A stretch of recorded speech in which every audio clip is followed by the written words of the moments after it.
Good evening. In our news for tonight, members of the community are uneasy about an unresolved dispute that caused a brawl at the airport today. A new crusher plant has been installed at the quarry, and the expectation is for a consistent supply of aggregate. More developments at Waipapahi for the Fruit Trees project, building food security. Local high school students join in the FNCT fashion show to display the products of their labour.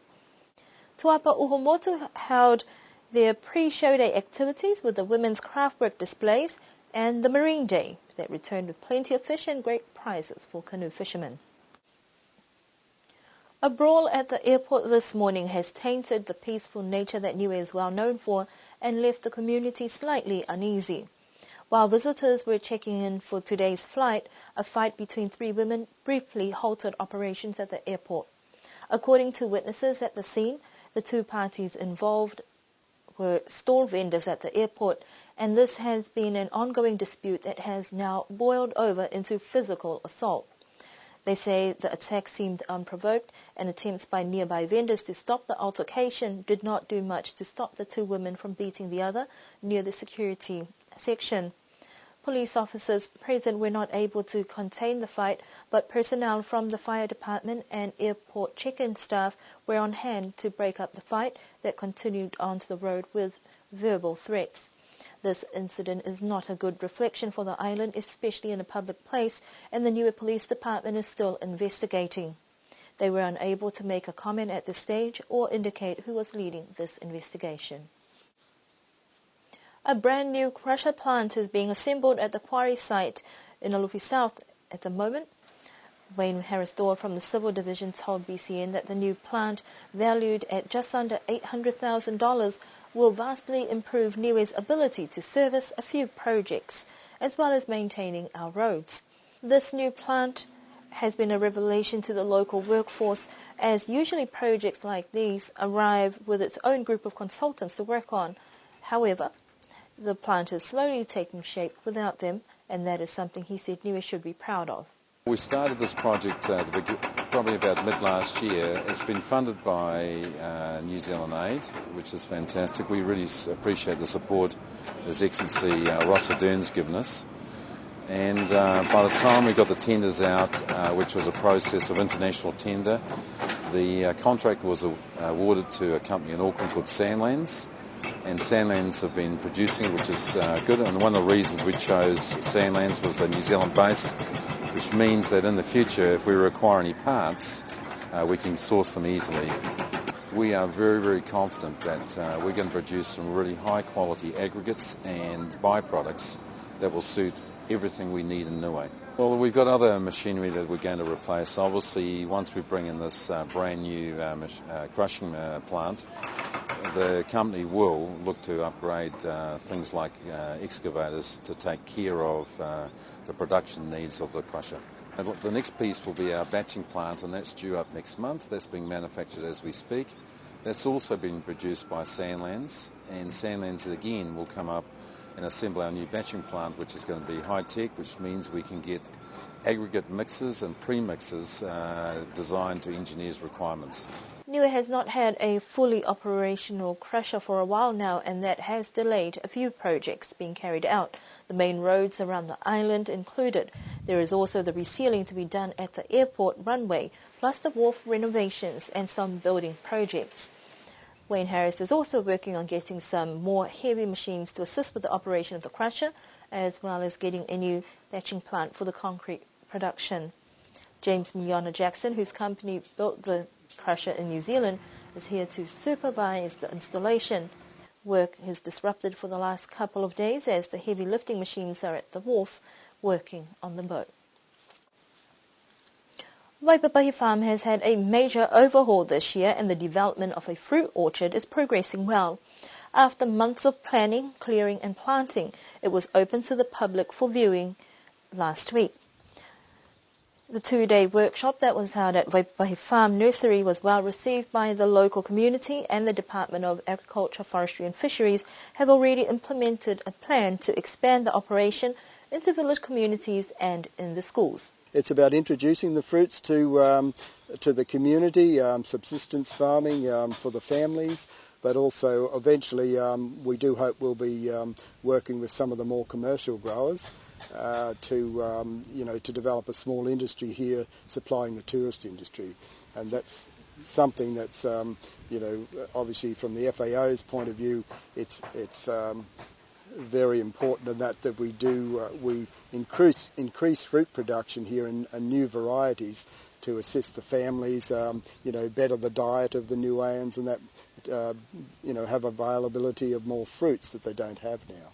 Mr. Baxton came here in March of this year to look at ways for how Niue can grow a variety of fruit from his fruit orchard in Rarotonga. Niue has a similar tropical environment that should produce similar dividends with the potential to accommodate the local market, then maybe look at commercial farming. Although the operation is not fully organic or conventional, there is some added bonus to combine them for future sustainability of the soil and also to minimize the costs involved, but to maximize the benefits. My next mission hopefully will be in December, and I'll be bringing the remaining plant material, the avocado, mango varieties, the new carambola selection, and hopefully a little bit more pineapple plant material so we can move that process along a little bit faster. We will be planting up the school plots, some of the fruits while I'm away. We have a good support team here with the New Zealand horticulturists Bruce and Nikolai, who will be here for 12 months now, and they will be following up on the work with the DAF staff here to keep the projects going. Mr. Baxton will return to Niue within the next few months and is hoping to bring some more fruit plants to add to those already planted here. Some of the introduced species here are new to Niue, but he anticipated no problems introducing them as the biosecurity team are well equipped with strict quarantine measures in place. In the meantime, there are those from the Department of Agriculture, Forestry and Fisheries here in Niue who will assist with any inquiries from the public about the project. Niue High School was busy yesterday with students taking part in the Kainui Food Festival and a few extra activities. It was an opportunity for students taking food, nutrition, clothing and textiles or FNCT classes to put some of their skills to the test with food stalls in the morning and then a fashion show at interval. We spoke to one of the FNCT teachers about this event. Well, it was really hard because we don't have the equipment, and in the end they hand sewed and then pinned a lot, and then they worked really hard with not a lot of equipment. Mainly sewing machines that have been falling apart and not able to work. For the clothing and textiles portion of these classes, students will be learning different methods of fabric painting, starting with tie-dyeing, that will add to their bag of tricks. The Tuapa Uhomotu community had a few pre-show day activities last week, starting with the women's craftwork display on Friday. The Whalepipi Hall was filled with colourful creations from floral arrangements to woven works of art and fabrics. For some of the younger women, this was the first time to join in and learn some of the different methods of weaving and incorporating embroidery and fabric painting styles. While judges had their work cut up for them, there were people who were eager to buy some of these finely crafted pieces. With the pre-judging out of the way, the women can now focus on other commitments for the show day this week.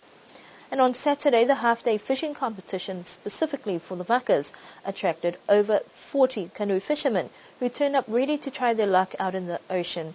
Adjacent to the Tuapa village, only up to the Fed device in Namkulu and south of Makefu village. Marine days are now a part of the annual show days throughout Niue for most villages on the coastal side of the island. And to accommodate for the ladies or those fishing off the reef at low tide, gathering shell seafood, a decision was made to start this on Monday leading up to Saturday to suit the low tide times. However, there are those young ladies who had shown a keenness to be included in the fishing competition from the outrigger canoes. Whether this will become a reality may take some consideration for the village. Another issue that may need careful consideration from the village leaders or those involved in the competition was the sponsors who contributed towards prize monies with the understanding that they get to take the winning catch. Some fishermen did not agree with that idea, as the prize for the fish on the market may be far more lucrative than the sponsored money. The heaviest pelagic fish was caught by Roy Pavihi, with Dolana Siatanga in second, and third heaviest was caught by Hage Tongatule.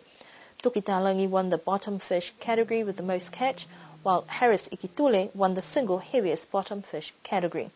Joe Frost won the spearfishing competition, and there were other spearfishing competitors who didn't think their catch warranted any prizes. The Te Wapa Uhumotu Village Show Day will be held this coming Saturday. That concludes our news bulletin for this evening.